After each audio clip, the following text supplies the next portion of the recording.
Hello students, good morning. Students, today we will see chapter number 9, Changing Families.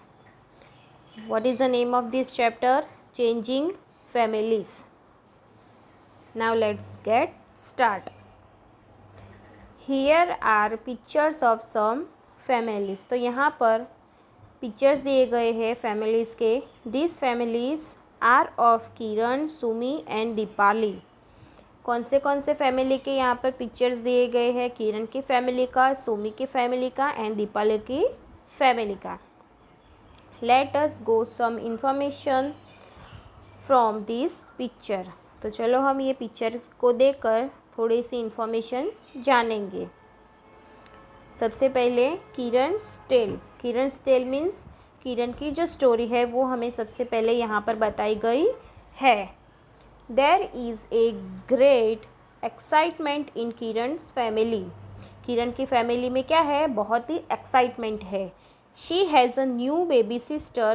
Kiran and her family is very happy. She has a new baby sister. किरण को क्या है? अभी नई जो छोटी baby है, new baby sister means की छोटी बहन आई है, उसने जन्म लिया है. Kiran and her family was very happy. Kiran और उसकी फैमिली वो क्या है? बहुत ही हैप्पी है. देखो यहाँ पर पिक्चर में हॉस्पिटल का पिक्चर दिया गया है और यहाँ पर बेबी गर्ल दिखाई गई है. Look at this picture.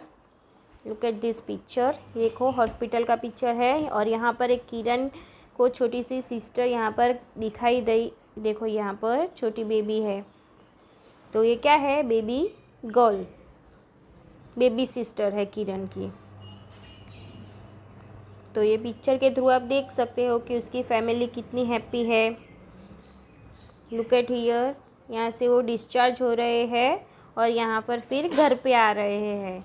तो Kiran is very happy to see her baby sister. उसकी भी छोटी सी बहन को देखकर किरण बहुत ही हैप्पी है. उसकी मदर, फादर, ग्रैंडफादर, ग्रैंडमदर सभी लोग क्या है? बहुत ही हैप्पी है. और वो हॉस्पिटल से घर किस पर बैठकर आए हैं? रिक्शा में बैठकर आए हैं.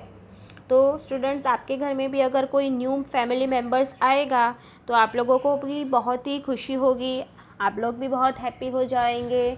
तो अगर हमारी फैमिली में कोई न्यू मेम्बर्स आते हैं तो हम लोग क्या हो जाते हैं? बहुत ही हैप्पी हो जाते हैं. चलो अभी हम आगे देखेंगे. Look at the pictures and right. तो हमें यहाँ पर पिक्चर को देखना है और पिक्चर के मुताबिक हमें यहाँ पर क्वेश्चन का आंसर लिखना है. How many members are there in Kiran's family now. अभी किरण की फैमिली में कितने मेम्बर्स है? Now after Kiran's younger sister has been born there are 6 members. अभी किरण की जो फैमिली है उसमें छोटी सी बेबी ने भी जन्म लिया है, तो उसकी यंगर सिस्टर अभी आ गई है. किरण की छोटी सी बहन आ गई है. तो अभी उसकी फैमिली में कितने मेंबर्स हो गए स्टूडेंट्स? 6 मेंबर्स हो गए. कितने मेंबर्स हो गए? 6 मेंबर्स. देखो यहाँ पर हम पिक्चर में भी देख सकते हैं कि look at here. Father, mother, younger sister, Kiran, grandfather and grandmother. How many people? 1, 2, 3, 4, 5 and 6. So how many members are there in Kiran's family now? 6 members. Let us talk. Kiran has a new baby sister. उसे छोटी सी बहन है. Which things will be changed in her family now? अभी उसकी family में क्या क्या changes आ गए होंगे? तो चलो हम पहले क्वेश्चन देखेंगे. How will Kiran spend her day now. अभी किरण अपना टाइम कैसे स्पेंड करती है? तो Kiran will spend her time by using baby talk with her baby sister to make her smile. तो वो अपनी जो छोटी सी बहन है उसके साथ क्या करती होगी? बेबी टॉक करती होगी. तो उसके फेस पर जो बेबी सिस्टर है उसके फेस पर क्या आ जाती है? हम छोटे से बच्चे होते हैं उनके साथ अगर हम उनके जैसे बातें करते हैं तो छोटे से जो बच्चे होते हैं वो स्माइल करते हैं. तो she will play with the baby instead of going out to play and make the baby play with her. और बाहर जाकर खेलने की बजाय वो क्या करती होगी? उसकी जो छोटी सी बहन है उसके साथ वो क्या करती होंगी? खेलती होंगी. Play with her. Then next question is what new work will her mother do now. अभी उसकी जो मदर है वो कौन सा नया काम करती होगी। So answer is Kiran's mother will have the increase responsibility to bathe and clean the baby. अभी जो किरण की मदर है उसके ऊपर क्या, उसकी जो रिस्पॉन्सिबिलिटी है वो बढ़ गई होगी, इंक्रीज हो गई होगी। जैसे कि बेबी को नहलाना है, बेबी को क्लीन करना है, फिर उसके क्लोथ्स चेंज कराना है टाइम टू टाइम, और उसे क्लीन रखना है, make it sleep on time, उसे सुलाना है टाइम पर, एंड फीड इट वेल, और उसे अच्छे से टाइम टू टाइम खाना देना है। Thus the new work Kiran's mother will do will the taking care of the baby and its need. ऐसे ही जैसे कि बेबी की नीड्स मीन्स कि उसकी जो ज़रूरियात है उसके मुताबिक किरण की मदर का जो टाइम है वो स्पेंड होता होगा, और उसका काम भी क्या हो गया होगा, थोड़ा सा बढ़ जाता है। Next question is which type of changes will be seen if there is a small baby in the house. छोटे से बेबी का घर आने से हमारी फैमिली में क्या क्या चेंजेस आ जाते हैं, हमारे घर में कौन से चेंजेस आते हैं। तो जैसे कि the elder of the house will have the added responsibility of looking after the baby. Baby को देखने के लिए, बेबी की देखभाल करने के लिए हमारे घर के जो बड़े होते हैं उनकी रिस्पॉन्सिबिलिटीज़ क्या हो जाती है, बढ़ जाती है, ज़्यादा हो जाती है। A cradle will have to be arrange for the baby to sleep and rest in, and a proper place will have to be made in the house for the cradle. तो फिर हमें छोटा सा बेबी अगर हमारे घर में आता है तो क्रैडल मीन्स कि झूला, उसकी अरेंजमेंट हमें करनी होती है, उसके सोने के लिए, उसके रेस्ट, उसको आराम देने के लिए। छोटे से बेबी को आराम भी चाहिए, टाइम टू टाइम उसे सुलाना भी पड़ता है, तो उसके लिए हमारे घर में एक प्रॉपर प्लेस होनी चाहिए क्रैडल के लिए, तो वो हमें अरेंज करनी होती है। Toys will have to be bought for the baby to play with, और छोटे से बेबी को खेलने के लिए हमें क्या अरेंज करने होते हैं, टॉयज़ मीन्स कि खिलौने। Care has to be taken to ensure that there is no noise when the baby is sleeping, और हमें ये भी ध्यान रखना होता है कि जब भी बेबी सो जाता है तो कोई नॉइज़ मीन्स कि आवाज़ ना होए। ज़्यादा आवाज़ होगा तो बेबी क्या होगा, उठ जाएगा। तो ये सारे चेंजेस क्या होंगे, हमारे घर में आ जाते हैं। अगर हमारे घर में छोटा सा बेबी होगा तो हमें ये सारे चेंजेस करने होते हैं, जैसे कि बेबी के खेलने के लिए हमें टॉयज़ लाने पड़ते हैं, फिर सोने के लिए उसके लिए क्रैडल अरेंज करना होता है, फिर जब भी बेबी सोता है तो हमें आवाज़ नहीं करनी होती है।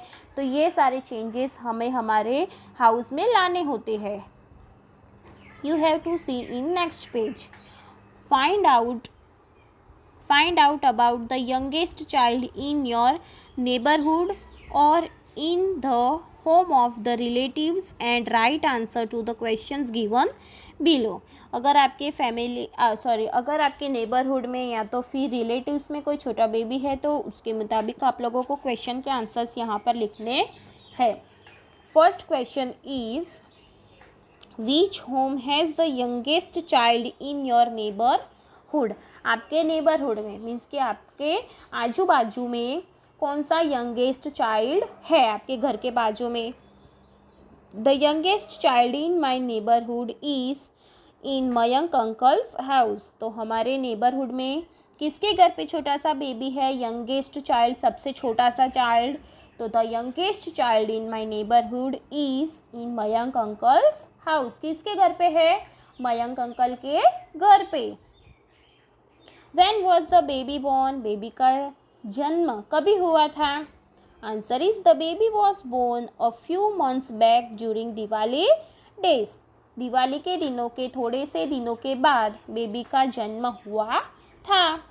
What is the age of that child. तो वो चाइल्ड की एज क्या है।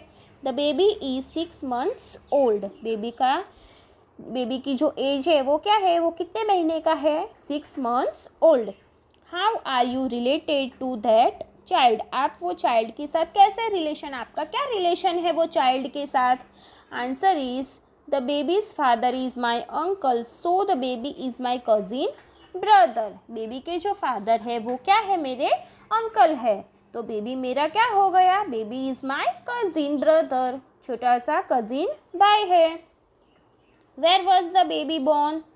The baby was born in a nearby maternity hospital. तो बेबी का जन्म कहाँ पर हुआ था? Where was the baby born?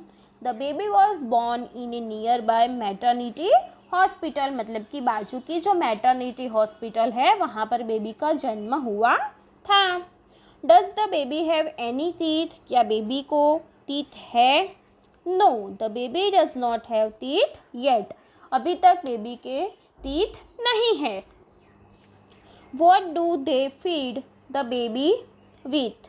Baby क्या खाता है? बेबी को वो लोग क्या खिलाते हैं? Answer is mother's milk, fruit, juice, green gram, soup etcetera. तो बेबी को क्या क्या खिलाते हैं? तो मदर्स मिल्क फीड करते हैं, फ्रूट जूस पिलाते हैं, ग्रीन ग्राम सूप पिलाते हैं etcetera. Stick a photograph of the baby और ड्रॉ अ पिक्चर. तो यहाँ पर आप लोगों को एक बेबी का पिक्चर ड्रॉ करना है या तो फिर आप उसे स्टिक भी कर सकते हो. तो यहाँ पर मैंने देखो यहाँ पर क्या लिखा है, मैंने अपने मुताबिक आंसर्स लिखे हैं. आपके आजू बाजू में अगर कोई छोटा सा बेबी है तो आप उसके बारे में भी यहाँ पर लिख सकते हो. चलो अभी हम नेक्स्ट पेज में देखेंगे, पेज नंबर 67 चेंजिंग फैमिलीज में देखते हैं. नेक्स्ट स्टोरी किसकी है? Sumi's tale. Sumi's tale means Sumi की स्टोरी यहाँ पर हमें अभी सुननी है. So Sumi's father is in government job. Sumi के फादर है वो क्या करते हैं? गवर्नमेंट जॉब करते हैं. He was promoted and was being transfer to another city. अभी उनका क्या हो गया है? प्रमोशन हो गया है और वो दूसरी सिटी में ट्रांसफ़र हो गए हैं. Now we will know about Sumi's family. अभी हमें क्या जानना है? सुमी की फैमिली के बारे में जानना है. तो आप यहाँ पर अच्छे से पिक्चर को देखो और उसे ऑब्जर्व करना है. यहाँ पर देखो सुमी के जो फादर है उन्हें एक लेटर मिला है कि उनका प्रमोशन हो gया है और उनके दूसरी सिटी में ट्रांसफ़र हो गया है. और यहाँ पर घर आकर सुमी के फादर उसकी फैमिली को जो ट्रांसफ़र हुआ है और उन्हें जो प्रमोशन मिला है उसके बारे में बता रहे हैं. सेकंड पिक्चर में सुमीज फादर केम फ्रॉम ऑफिस. वो कहाँ से आए? ऑफिस से घर आए. ही talk about promotion and transfer. वो किसके बारे में बात करते हैं? प्रमोशन एंड ट्रांसफ़र के बारे में बात करते हैं. What would happen now. अभी क्या हुआ होगा? Let us find out about it. अभी हमें इसके बारे में जानना है. तो अगर हमें ट्रांसफ़र होना है, एक घर से दूसरे घर जाना है, तो क्या करना होगा? सारी पैकिंग करनी होती है ना. देखो यहाँ पर वो लोग क्या कर रहे हैं? पैकिंग कर रहे हैं. देखो सुमी और उसकी जो फैमिली है वो यहाँ पर क्या कर रही है? उन्हें ट्रांसफ़र होना है दूसरी जगह पर. तो वो लोग क्या कर रहे हैं? अपना पैकिंग कर रहे हैं. तो वो लोग दूसरी जगह पर जा रहे हैं. तो वो किस में बैठकर जाने वाले हैं? ट्रेन से बैठकर जाने वाले हैं. यहाँ पर पिक्चर में हमें एक ट्रेन दिखाई दे रही है, प्लेटफॉर्म है और यहाँ पर सारे सुमी की फैमिली के मेंबर्स हैं. तो वो लोग जाने वाले हैं और यहाँ पर उन्हें छोड़ने के लिए जो आए हैं वो उन्हें क्या कर रहे हैं? बाय कर रहे हैं. Sumi's father got transferred. उनका क्या हो गया है? ट्रांसफ़र हो गया है. What preparation will they do to go to the new place. तो वो लोग नई जगह पर जाने के लिए कौन सी प्रिपरेशन कर रहे होंगे? तो who from Sumi's family will live with his father at new place. Which school will Sumi go to now. तो यहाँ पर अलग अलग क्वेश्चन दिए गए हैं तो हमें वो क्वेश्चन देखने हैं. तो answer is Sumi's and her mother will go with Sumi's father to a new place. तो सुमी के साथ कौन कौन गया है? तो सुमी की मदर और सुमी के जो फादर है उनके साथ सुमी और उनकी मदर गए हैं. Sumi will be admitted a new school in the place where her father's is transferred. तो जहाँ पर उसके फादर का ट्रांसफ़र हुआ है तो वहाँ पर सुमी ने नई स्कूल में एडमिशन लिया होगा जहाँ पर उसके फादर का ट्रांसफ़र हुआ है वहाँ पर. Then next question is, has anybody in your family moved to another village or city because of work? क्या आपकी फैमिली में किसी का ट्रांसफ़र हुआ है कोई विलेज या तो फिर दूसरी कोई सिटी में काम की वजह से? बिकॉज ऑफ वर्क मतलब कि वो जो जॉब कर रहे हैं या तो फिर वो जो काम कर रहे हैं उसकी वजह से किसी का ट्रांसफ़र हुआ है आपकी फैमिली में? Answer is yes, my uncle son has had to go to Mumbai since his office is located in that city. हाँ, मेरे अंकल के सन का क्या हुआ है? मुंबई में ट्रांसफ़र हुआ है। क्यों? क्योंकि उसकी जो ऑफिस है वो कहाँ पर है? मुंबई सिटी में है, उस वजह से उसका ट्रांसफ़र मुंबई में हो गया है। Who got last admission in your school, why? The last person to take admission in my school in grade 3 is Bina. किसने लिया था? बीना ने लिया था। और कौन से क्लास में? ग्रेड 3, मतलब कि थर्ड क्लास, तो स्टैंडर्ड 3 में। और उसका नाम क्या है? Bina. Her father was transfer to our city, so Bina has taken admission in my school. तो उसके फादर का ट्रांसफ़र हो गया है हमारी सिटी में, इस वजह से बीना ने हमारे स्कूल में एडमिशन लिया है। अगर आपके क्लास में कोई दूसरा होगा तो आप उसका भी नाम लिख सकते हो। तो यहाँ पर देखो, यहाँ पर लिखा है note down about the students who have come from other village और सिटी इन योर स्कूल। ये वाला क्वेश्चन हम वर्कबुक में देखेंगे। तो स्टूडेंट्स, यहाँ तक आप लोगों को समझ में आ गया होगा। Next part we will see in next video. Thank you students.